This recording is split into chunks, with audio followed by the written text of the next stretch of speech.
Hello mga higala, maayong gabi. So for today's video, akong isalaysay kaninyo ang nahitabo kagahapong adlaw. Anya kay nakauli man si Banag Bells, magpalambing sa tagumay. Basta adlaw nga Domingo, maning budget minihan. Mo ni mo mga pambuhaton sa dili pa ni mga to sa simbahan. Wala ko nakalungag dayon, kaya inhotdan og tubig pang sabaw. Pero kay likas, nabutan mo sa inyong higala, mga magkabu. Tara. Kaning giakotan ako tubig is tabay niya siya nga tinabunan, mga lipyo ang tubig. Tapo ko'y duha ka mga batos-batos nga ng uban, si Kalibsoy ug ang inyong manang biray.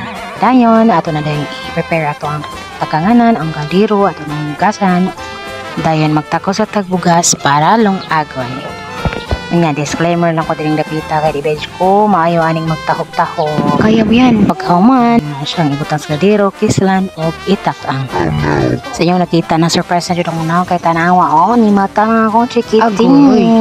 With tiyay. Maong asan inahan, mag-fast forward na dyan kaani atong liho. So by the way, kanina mong baby nga sa Lara, give your steam foods na dyan niya mong ipakaon niya. Like no seasonings, sugar, or salt. Kaya para, di may mong pilian. Tama. Kaya problema tama. Sa tijay na dyan niya ito ang buhaton para mas tinong food, which is isabay lang siya sa nilungag. Like, mabuka lang ang nilungag. Usa na mo ibutang ang kamote. Dayon, so guna din sa itong pagkakining ko para nang makakaon atong Narabella. On the other hand, nagluto po si Dada og sudan para pamahaw. So fast forward, magic na nata simbahan, instant. Asalinahan, unahon dyan na mo katiman mo mga anak, pakaon, kaligo, usa ka, mo kagalingan, kayagit-yagit patong forma para lang dyan mahuman. Sige lang, kay worth it, pero man po kay nakasayaw me. Muna yung set up na ko sa laptop, ang video team, and the music team is also ready. So, inspiration. So, ang among guest speaker for this Sunday is Pastor Lilivan Ednalcan. Dayon for the SSS part, natay children's review ni Apelondas Caleb pero ona day pagsugod ni Dagan man hinoon.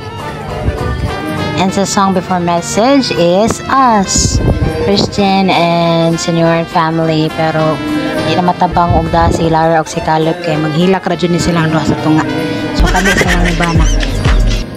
So here you go, magkikantaan ni kay Binsog. This song has a beautiful message wherein sa itong mga kinabuhi as a Christian, hadyo tayong mga kabakyasan, but the Lord has really been good to us. When you're right after sa song before message, gugod-gugod na po rin ka sa itong Junakis. Ayan, fast forward after sa worship, narintay ka may music banding sa mga youth.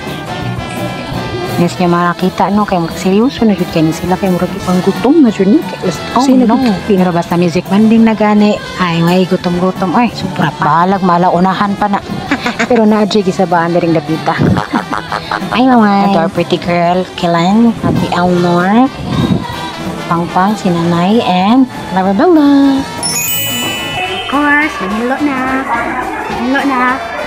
mga musician, ang microphone.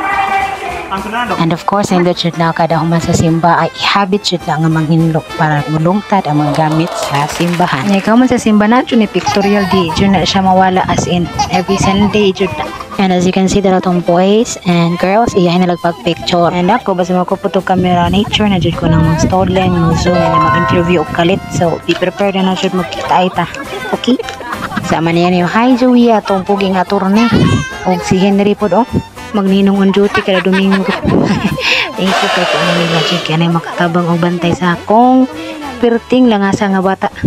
Kalibsoy. And as usual, dagan jud kay favorite sa padung na jud ang taan muli. And another hapit-hapit. And dira day kung anak ka magaponder o battery sa motor. Iba jud ni nilang picture pero video di ay 2. If niabot ka ani diring tungura, salamat kayo higala sa pagtan-aw.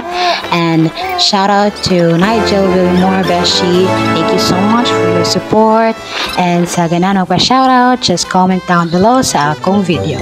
Till next time, bye-bye!